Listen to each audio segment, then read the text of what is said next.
Neste vídeo, eu e meu grupo apresentaremos um trabalho sobre análise multivariada de dados, da disciplina de Computação aplicada em Engenharia de Produção 2, com o tema Análise de Agrupamentos. O grupo é composto por Júlia Níquel Boschetti, Kelvin Zanetti de Oliveira, que sou eu, e Matheus Cruz de Ostra. Introdução. Ao analisar uma base de dados, um dos principais desafios do analista é resumir a informação coletada. Em muitos casos, quando contamos com um grande número de observações, pode ser de interesse criar grupos. Dentro de cada grupo, os elementos devem ser semelhantes entre si e diferentes dos elementos dos outros grupos. Por exemplo, suponha que você queira analisar o desempenho do comércio varejista em determinado ano. Sabe-se que podem existir inúmeros comércios diferentes, mas também sabemos que cada um deles pertence a um segmento específico. Vestuário, artigos farmacêuticos, papelaria, etc. É natural pensar que os comércios de segmentos iguais possam ter semelhanças no desempenho, uma vez que atendem à mesma demanda. Assim, podemos pensar: como usaremos essa importante informação na análise? Um dos métodos estatísticos que existem para isso é a análise de cluster, ou seja, análise de agrupamentos. É utilizado em diversas áreas e pode-se apresentar nomes diferentes. E o principal objetivo dessa análise é reunir objetos ou indivíduos com uma base em diversas características medidas nele. O que é a análise de agrupamentos? Sem dados, você é apenas mais uma pessoa com uma opinião, disse William Edwards em 75. O objetivo principal da análise de agrupamentos é dividir um conjunto de objetos em dois ou mais grupos com base na semelhança dos objetos em relação a um conjunto de características específicas. É um grupo de técnicas multivariadas que possibilita reunir unidades amostrais, como pessoas, objetos, entidades, genótipos, etc., sobre os quais são medidas p variáveis, em um número de grupos escolhidos pelo analista, de modo que encontre grupos que maximizem a homogeneidade dentro dos grupos e maximizem a heterogeneidade entre os grupos. A análise de cluster é uma técnica estatística usada para classificar os elementos em grupos, digamos assim. Classifica objetos de modo que cada objeto é semelhante a outros no agrupamento, com base em um conjunto de características escolhidas. Os agrupamentos resultantes de objetos devem exibir elevada homogeneidade interna e elevada heterogeneidade externa. Assim, se a classificação for bem-sucedida, os objetos dentro dos agrupamentos estarão próximos quando representados graficamente, e diferentes agrupamentos estarão distantes. É uma técnica que permite, então, identificar grupos nos dados. Também permite que você faça conta, que você faça cálculos matemáticos para separar esse grupo. E não há teste de hipótese, portanto, não há uma técnica estatística. O agrupamento é feito com base em medidas de similaridades. Se as medidas estão correlacionadas com as medidas de tal grupo, vou para este grupo, ou de distâncias de similaridade. A ideia básica desse método é criar grupos de forma que os elementos de um mesmo grupo sejam parecidos, mas todos os grupos sejam diferentes. Eles precisam ter uma dissimilaridade entre si. E também busca por uma estrutura natural entre as observações com base em um perfil multivariado. Características. Destacamos que sempre criará agrupamentos independente da existência real de alguma estrutura de dados. Se for bom ou ruim, irá depender do seu conhecimento sobre o fenômeno. Possui diferentes números devido à sua utilização em várias áreas. Descritiva, não teórica e não inferencial. Ele não explica, somente descreve. Escolhas do método de agrupamento e método à distância devem ser feitas pelas pessoas que estão fazendo a interpretação. Só vale para os dados que estão sendo analisados. Se acrescentar outros dados, não funcionará. Variedade de vias e critérios para a definição dos grupos, o que possibilita a obtenção de soluções diferentes. Cada critério resultará em um agrupamento completamente diferente do outro. Testamos e vemos qual será significativo para nós. Não é generalizável, pois é totalmente dependente das variáveis usadas na base para a medida de similaridade. Depende totalmente das variáveis dos elementos. Se eu mudar as variáveis, dará um resultado completamente diferente. Aplicações. Na literatura podem aparecer diversos nomes, como análise de conglomerados, análise de clusters, key analysis, typology, classification analysis e numerical taxonomy. Essa variedade de nomes deve-se, em parte, ao uso da técnica em diversas áreas de pesquisa. É utilizado nas mais diversas áreas, como psicologia, biologia, sociologia, economia, engenharia, administração e diversas outras. A análise de agrupamentos tem sido usada em todo tipo de pesquisa imaginável, variando da obtenção de taxonomias em biologia para agregar todos os organismos vivos, de classificações psicológicas baseadas em traços personalizados e outros, análise de segmentação de mercados, etc. Classifica objetos, analisa semelhanças e diferenças entre novos produtos e avalia desempenhos de empresas para identificar agrupamentos com base nas estratégias ou orientações das empresas. Redução de dados. Por exemplo, um pesquisador que tenha coletado dados por meio de um questionário pode se deparar com um grande número de observações que são sem significado, a não ser que sejam classificadas em grupos com os quais possa lidar. A análise de agrupamentos pode reduzir os dados pela redução de informação de uma população inteira ou de uma amostra para informação sobre subgrupos específicos e menores. Outra aplicação seria a classificação de bairros e municípios. Por exemplo, pode-se classificar os municípios de São Paulo em função das diferentes dimensões de violência contra a mulher. Pode-se também classificar os bairros do ABC de acordo com o perfil dos lançamentos residenciais. Pode-se classificar os distritos de acordo com as variáveis de infraestrutura em torno dos domicílios e diversas outras classificações. No marketing, pode auxiliar as pessoas ligadas às áreas de marketing a descobrir grupos distintos em suas bases de clientes, para que este conhecimento seja usado então para desenvolver programas de marketing direcionados. Seguro. Identifica grupos de pessoas que possuem seguros de carro com um custo elevado de sinistros. World Wide Web. Agrupamento de documentos de acordo com similaridades semânticas, de forma a melhorar o resultado oferecido por sites de busca. E também aplicações em estudos de terremotos. Análise de dados reais e sintéticos de terremotos para extração de características que permitam a previsão de eventos precursores de abalos sísmicos. Podemos pensar em diversas outras aplicações para a análise de agrupamentos. Funcionamento. O objetivo principal é definir a estrutura dos dados colocando as observações mais parecidas em grupos. Para conseguir isso, devemos tratar de 3 questões básicas. Primeiro passo: similaridade. Como mediremos a similaridade? Precisamos de um método de comparação simultânea de observações sobre as variáveis de agrupamentos. Diversos métodos são possíveis, incluindo a correlação entre objetos ou talvez uma medida de sua proximidade, em um espaço bidimensional, tal que a distância entre as observações indique similaridade. Segundo passo: agrupamentos. Como formaremos os agrupamentos? Não importa como a similaridade é medida, o procedimento deve agregar aquelas observações que são similares em um agrupamento. Esse procedimento deve determinar a pertinência a grupo de cada observação para cada conjunto de agrupamentos formados. Terceiro passo: quantidade de agrupamentos. Quantos grupos formaremos? A tarefa final é selecionar um conjunto de agrupamentos como a solução final. Fazendo isso, o pesquisador se depara com uma ponderação à tarefa a ser feita. Menos agrupamentos e menos homogeneidade dentro dos agregados versus um grande número de agrupamentos e maior homogeneidade interna. A estrutura simples é refletida internamente com o menor número de agrupamentos possível.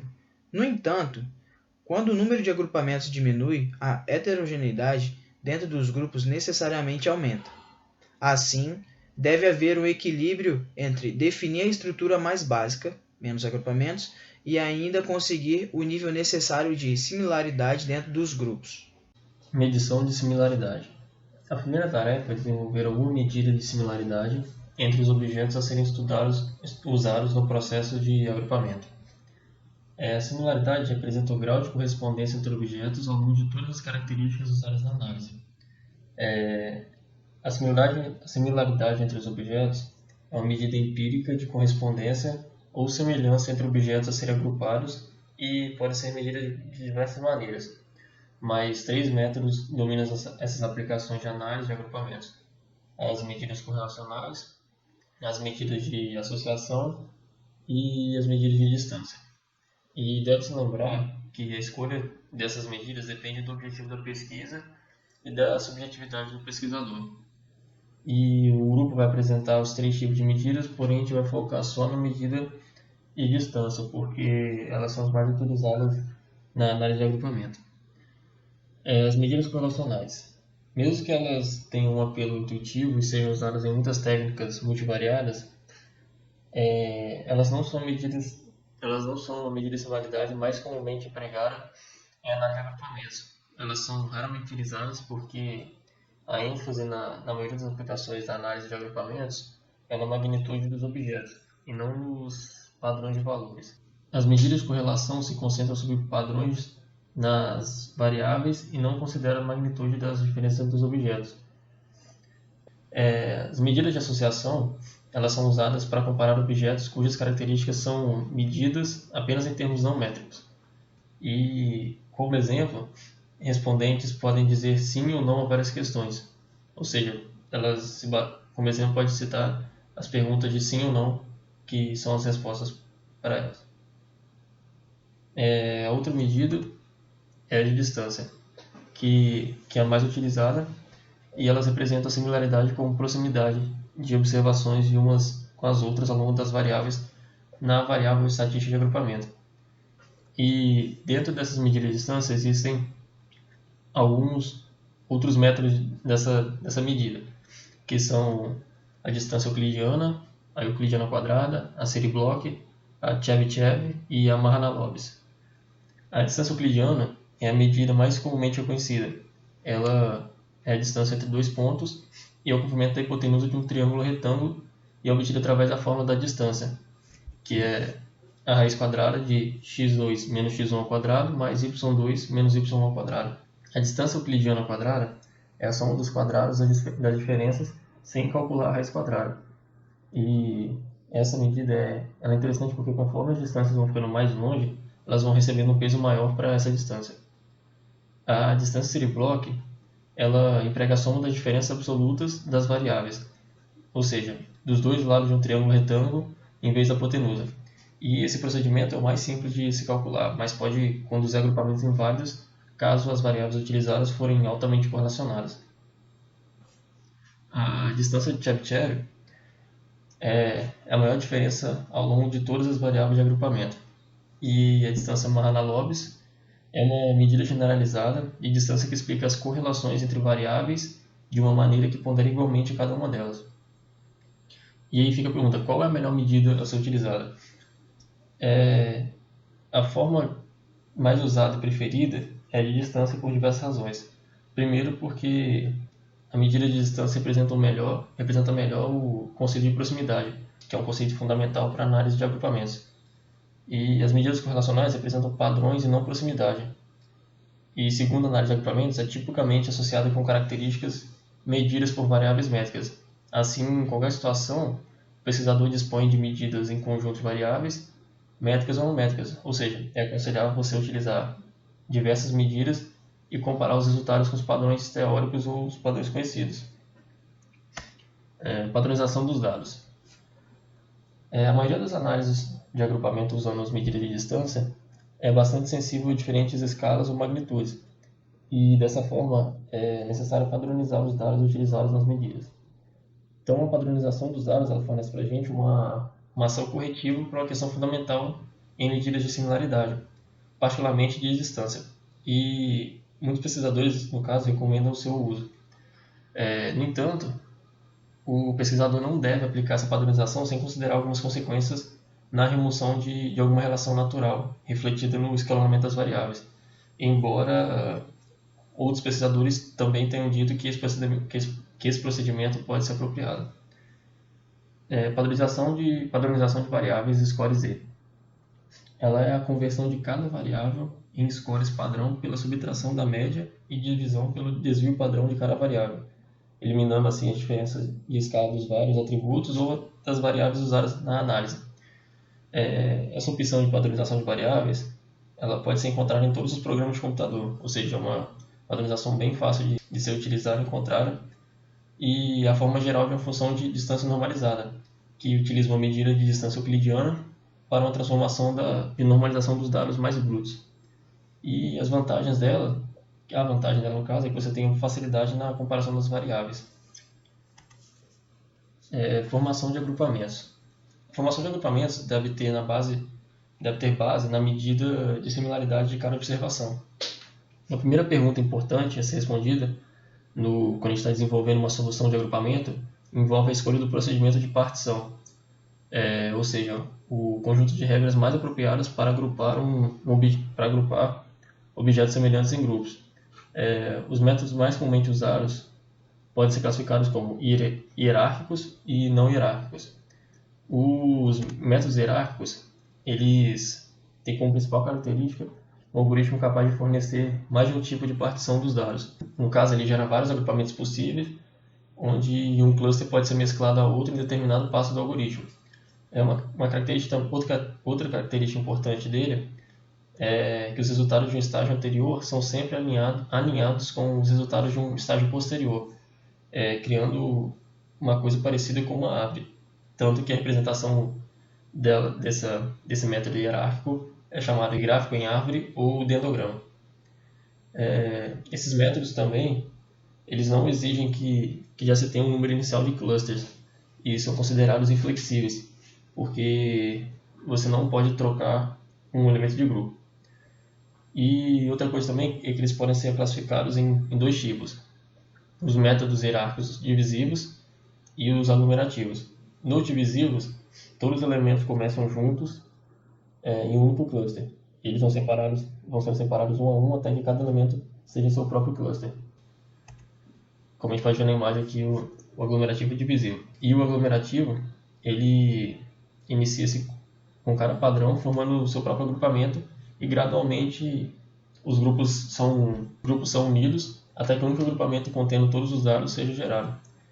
Logo no início do processo, os agrupamentos eles são pequenos e os elementos de cada grupo possuem um alto grau de similaridade. Porém, ao final do processo, a gente já tem poucos agrupamentos, cada um podendo conter muitos elementos e menos similaridades entre si. E ele é o mais utilizado em pacotes computacionais, e o método divisivo ele também atua praticamente igual ao aglomerativo. A única diferença é que ele seria o inverso dele. O passo a passo do método aglomerativo. Primeiro, a gente deve começar todas as observações como formando seus próprios agrupamentos. Ou seja, cada observação forma um agrupamento unitário, de forma assim que o número de agrupamentos seja igual ao de observações. O segundo passo, a gente vai usando a medida de similaridade para combinar os dois agrupamentos mais parecidos em um novo, assim reduzindo a quantia de agrupamentos em uma unidade. O terceiro passo, a gente repete o segundo passo novamente, usando a medida de similaridade para combinar os agrupamentos mais parecidos em um novo. Ou seja, o que a gente faz no passo 2, a gente repete no passo 3. E no último passo, a gente vai continuando o processo em um total de n menos 1 vezes, até que todas as observações estejam contidas em um único agrupamento. Os algoritmos aglomerativos mais populares são os de ligação simples, ligação completa, ligação média, método centroide, método de Hubbard e só. O algoritmo aglomerativo de ligação simples, ele também é conhecido como método do vizinho mais próximo. Ele define a semelhança entre agrupamentos com a menor distância de qualquer objeto de um agrupamento a qualquer outro objeto em outro agrupamento. Esse algoritmo ele tem tendência a formar longas cadeias, ou seja, encadeamentos onde ele se torna difícil definir um corte para classificar os elementos em grupos. A ligação completa ela também é conhecida como método do vizinho mais distante, ou seja, a similaridade de agrupamento se baseia em distância máxima entre as observações em cada agrupamento. Ela gera soluções mais compactas e elimina o problema de encadeamento identificado na ligação simples que eu falei anteriormente. A ligação média ela faz com que a similaridade de quaisquer dois agrupamentos seja a similaridade média de todos os indivíduos em um agrupamento com os indivíduos em outro agrupamento. Esse algoritmo ele não depende de valores extremos, ou seja, pares mais próximos ou pares mais afastados, como ocorre na ligação simples ou completa. o algoritmo método centroide, a similaridade entre dois agrupamentos é a distância entre seus centroides, e os centroides são os valores médios das observações sobre as variáveis na variável estatística de agrupamento. Nesse método, toda vez que os indivíduos são reunidos, um novo centroide é computado. O método de Varge ele difere das técnicas que eu falei anteriormente, no sentido de que a similaridade entre dois agrupamentos não é uma única medida de similaridade, mas a soma dos quadrados dentro dos agrupamentos feita sobre todas as variáveis. Ou seja, nesse procedimento de Varge, a seleção de qual par de agrupamentos a combinar é baseada em qual combinação de agregados minimiza a soma interna de quadrados no conjunto completo de agrupamentos separados ou disjuntos. Esse processo do método de Varge ele tende a combinar agrupamentos com um pequeno número de observações, porque a soma desses quadrados é diretamente relacionada com o número de observações envolvidas no processo. E o uso de uma medida de soma de quadrados faz com que esse método ele seja facilmente distorcido por observações atípicas. Método não hierárquico.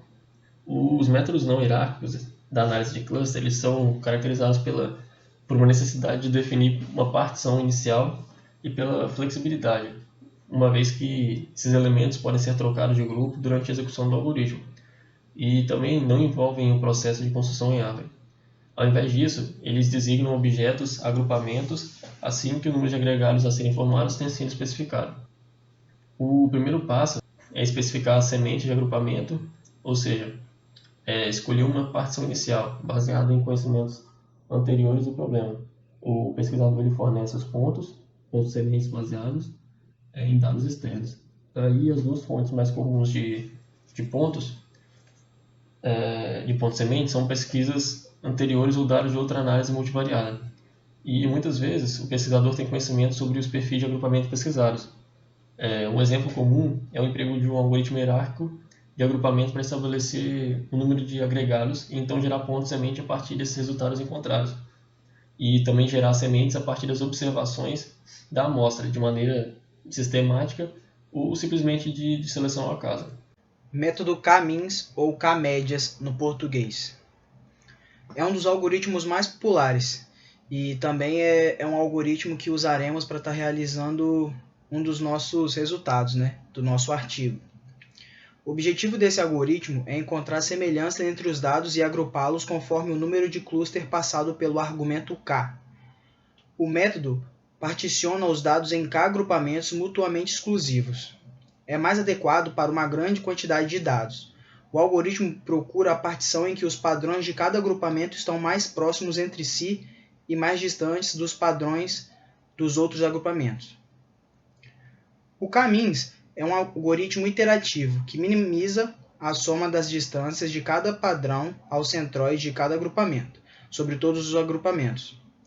O resultado é um conjunto de agrupamentos compactos e bem separados tanto quanto possível.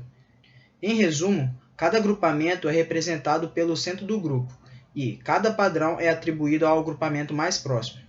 O resultado desse método pode ser drasticamente afetado pela escolha das condições iniciais.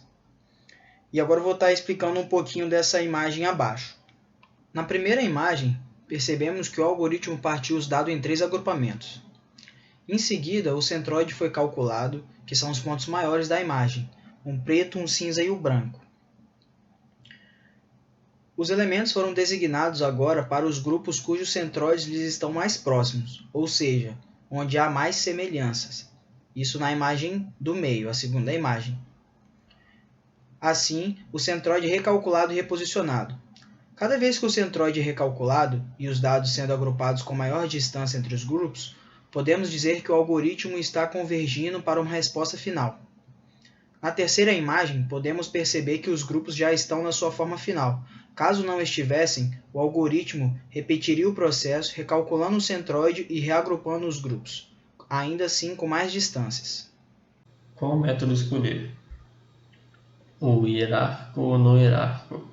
Uma resposta definitiva para essa pergunta a gente não pode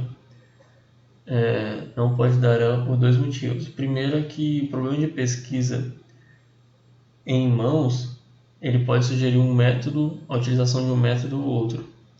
Segundo, O segundo motivo é que o que a gente aprende com a aplicação contínua a um contexto em particular pode sugerir um método em vez do outro como o adequado para aquele contexto. Ou seja, a gente tem que examinar as vantagens e desvantagens de cada método para determinar qual é o mais adequado para um dado ambiente de pesquisa. Com cada método tendo distintas vantagens e desvantagens, há algumas pessoas que propõem que se usem ambos os métodos. Fazendo isso, as vantagens de cada método são utilizadas para compensar as desvantagens do outro, o que a gente consegue em 2 passos. O primeiro, que é uma técnica hierárquica usada para gerar um conjunto completo de soluções e estabelecer as soluções aplicáveis, caracterizar os centros de agrupamentos para atuarem como pontos sementes e identificar quaisquer observações atípicas óbvias. Depois que esses casos atípicos forem eliminados, as demais observações podem não ser agrupadas por um método não hierárquico, com o centro de grupos dos resultados hierárquicos como os pontos sementes iniciais. Agora a Júlia vai falar sobre o nosso artigo escolhido e a aplicação dele no software R. Bom, meu nome é Júlia Níquel e eu vou estar apresentando um pouco sobre o artigo trabalhado nesse vídeo. Eu e meu grupo procuramos esse artigo no Google Acadêmico através da palavra-chave análise de agrupamentos. O nome do artigo escolhido é A Análise de Agrupamentos como Instrumento de Apoio à Melhoria da Qualidade dos Serviços aos Clientes. E o artigo foi publicado na Revista de Administração Contemporânea. Bom, comentando um pouco sobre o referencial teórico do nosso artigo. Existe uma tendência quase universal nas organizações, nas empresas, para a redução de estoques. E essa redução tem como objetivo reduzir os custos de manutenção, porque na atual competição do mercado, reduzir custos em determinadas áreas para gerar capital e investir esse capital em outras áreas pode se tornar uma vantagem competitiva. E nesse contexto de competição surge a questão: como as empresas podem priorizar níveis de qualidade dos serviços aos clientes, dada a escassez de recursos? E os autores destacam a importância dos níveis de serviço, da priorização desses níveis de serviço, que a gente vai estar explicando ao longo desse vídeo. Bom, uma alternativa que pode gerar vantagens competitivas é viabilizar produtos com custos reduzidos. Porém, as decisões tomadas com base no lucro unitário podem não ser corretas, e daí surge a utilização da margem de contribuição, que é um índice que mostra que cada produto efetivamente agrega à empresa, e a gente pode conseguir esse índice através da diferença entre receita e soma de custos e despesas variáveis. Inclusive, esse é um índice que nós vamos trabalhar ao longo desse vídeo. Outro índice que também vamos utilizar é o giro de estoque, que é um indicador que determina quantas vezes dentro de um espaço de tempo o estoque de uma empresa se renovou ou girou. Funciona mais ou menos assim: se o valor do giro é igual a 2 dentro de um mês, a gente pode dizer que o estoque dessa empresa foi renovado 2 vezes em um mesmo mês. Outro conceito também utilizado nesse artigo são os níveis de serviço, que essa ideia parte do princípio que os serviços e os produtos vendidos aos clientes não são igualmente lucrativos. E como os recursos são escassos, a gente precisa priorizar alguns produtos, como a gente vai ver nessa matriz que os autores colocaram no artigo, que você precisa dividir os seus produtos em 4 grupos. Sendo que no primeiro grupo, os produtos representam alto giro de estoque e baixa margem de contribuição. No segundo grupo, alto giro de estoque e alta margem de contribuição. No terceiro grupo, baixo giro de estoque e baixa margem de contribuição. E no quarto grupo, baixo giro de estoque e alta margem de contribuição. E para identificar os produtos que fazem parte desses grupos, os autores do artigo aplicaram a análise de agrupamento. Bom, falando um pouco sobre a empresa onde foi aplicada essa análise. O nome da empresa é Sabó Sistemas Automotivos. É uma empresa que fabrica e comercializa produtos para vedações dinâmicas. Seu principal produto é um retentor, que ele não permite que o que está dentro saia, nem o que está fora entre, como por exemplo óleo. Sua sede fica na cidade de São Paulo. possui na cidade de São Paulo 2 empresas fabricantes de autopeças e o estudo concentrou-se nos retentores. Bom, foi considerada uma amostra de 100 itens, que são esses nessa tabela, e seus respectivos giros e margem. Esses produtos eles eram da classe A, ou seja, eles correspondiam a 20% do total de itens e 80% do total do faturamento. E eles utilizaram o software TaskSoft, estatística, porém nós vamos utilizar outro software. Eles aplicaram a análise de agrupamentos, aplicaram também o algoritmo K-means e foram identificados 4 subgrupos. Esses 4 subgrupos são aqueles grupos que eu apresentei naquela matriz de priorização de níveis de serviço. E agora nós vamos para o software R aplicar essa análise nesses dados. Bom, esses são os dados da tabela do artigo. Nós criamos uma planilha Excel com todos esses dados para a gente poder utilizar no software R. Bom, para começar, você precisa... antes você tem que fechar, você não pode ficar com o arquivo aberto. E para dar início ao algoritmo, você precisa instalar esses pacotes e chamá-los. Eu também já fiz isso para adiantar o processo. Nós podemos utilizar essa função para pegar o endereço da planilha que a gente quer ler, como eu coloquei aqui, como está na cor verde. E, bom, mas eu também não vou rodar, eu só coloquei a título de curiosidade porque o foco mesmo está no algoritmo. Bom, o que nós fazemos aqui? Nós atribuímos os dados dessa planilha, transformados em um data frame, porque os dados ficam mais organizados, a esse objeto, chamado dados brutos. Vamos realizar a leitura. Vou mostrar para vocês aqui como ficou a nossa tabela. Bom, a gente precisa tirar essa primeira coluna porque são dados categóricos e esse algoritmo ele só consegue interpretar variáveis contínuas, né? Então, nós vamos tirar essa primeira coluna e vamos atribuir a um objeto chamado dados. E vamos atribuir essa coluna aos nomes das linhas. Vamos ver como ficou. Pronto, ó, tá vendo? Cada linha ficou com o nome do produto. E sua respectiva margem e seu respectivo giro. Bom, para começar o nosso algoritmo, a gente precisa padronizar os dados. E essa função scale vai fazer isso. Como foi explicado lá no nosso slide, essa padronização ela acontece através da subtração da média e divisão pelo desvio padrão de cada variável. Vamos rodar. Vamos só dar uma olhada como ficou.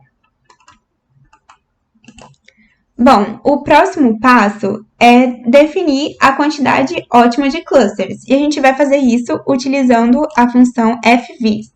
E vamos passar como parâmetros nossos dados padronizados, o algoritmo K-means e o nosso método. Vamos rodar. E ele gerou esse gráfico. Aqui no eixo horizontal está escrito números de clusters K, né? E, bom, se a gente escolher um cluster, ou seja, um só agrupamento, a distância entre os elementos será muito grande. Então, a gente tem que escolher outras opções. Mas como devemos escolher, né? Bom, a gente tem que escolher um ponto que, quando a gente passar para o próximo ponto, não tenha muita diferença.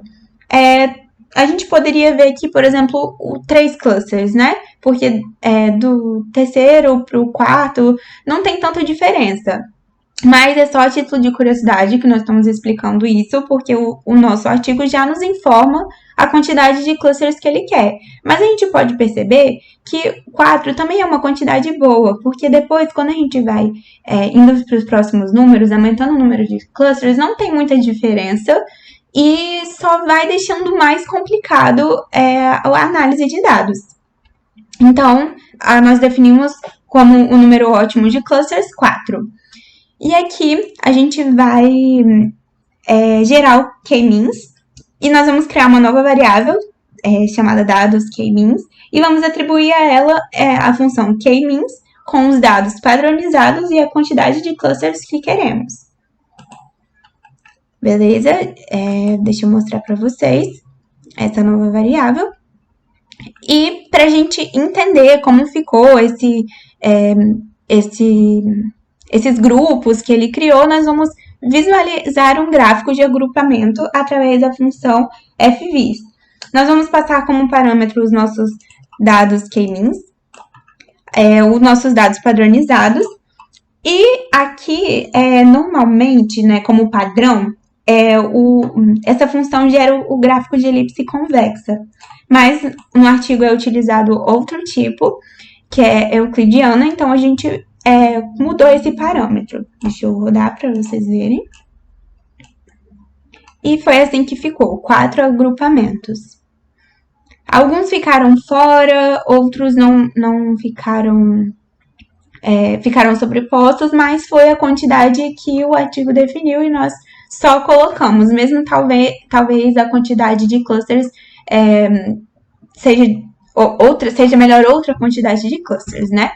E bom, a gente pode criar uma lista com esses clusters gerados para a gente saber qual produto está dentro de cada cluster. E nós podemos juntar essa lista que criamos dentro dos dados gerais, contendo o produto, a margem, o giro. Vamos ver essa tabela gerada, né? Nós conseguimos ver o produto, a margem, o giro e a qual grupo ele pertence. A gente consegue ordenar e visualizar a qual grupo pertence cada produto. Bom, após a análise de agrupamentos ter sido feita, os autores do artigo realizaram algumas análises mais profundas, colocando os determinados clusters e seus elementos nos 4 quadrantes, como a gente pode ver nesse gráfico. Mas nós não iremos apresentar como isso é feito, porque o foco desse vídeo é mostrar como é feita a análise de agrupamentos. E esse foi o resultado que eles chegaram, né? E a partir daí podem ser criadas estratégias para melhorar alguns produtos ou eliminar alguns produtos para aumentar a lucratividade da empresa. Bom, falando do resultado geral, se tratando de uma empresa de autopeças que se insere em um mercado altamente competitivo, a aplicação da análise de agrupamentos apresenta utilidade para a tomada de decisão, porque ela agrupa e classifica rapidamente produtos lucrativos e não lucrativos, como a gente pode ver no gráfico mostrado anteriormente. A aplicação dessa ferramenta na priorização dos níveis de serviço se mostrou muito útil, porque a gente consegue ver qual produto está dentro de cada grupo, podemos melhorar os produtos ou até mesmo excluir alguns produtos do catálogo da empresa. E com a aplicação dessa análise, a gente consegue ter uma facilidade em adotar estratégias que melhorem a competitividade da empresa. E nós percebemos também nesse estudo específico do caso da Sabor que existe uma grande concentração de produtos no grupo 3. Ou seja, aqueles produtos que apresentam baixo giro de estoque e baixa margem de contribuição. Então, a partir daí, a empresa tem que analisar se tem como melhorar esses produtos para melhorar as suas vendas, ou caso eles não sejam produtos estratégicos, ou seja, aqueles produtos que impulsionem a venda de outros produtos, eliminá-los do catálogo da empresa, né? Isso vai de empresa para empresa. Tem que ser feita uma análise crítica dos itens que compõem esse grupo, como eu estava explicando, e a gente percebe que a análise de agrupamentos foi bem útil e bem efetiva nessa aplicação.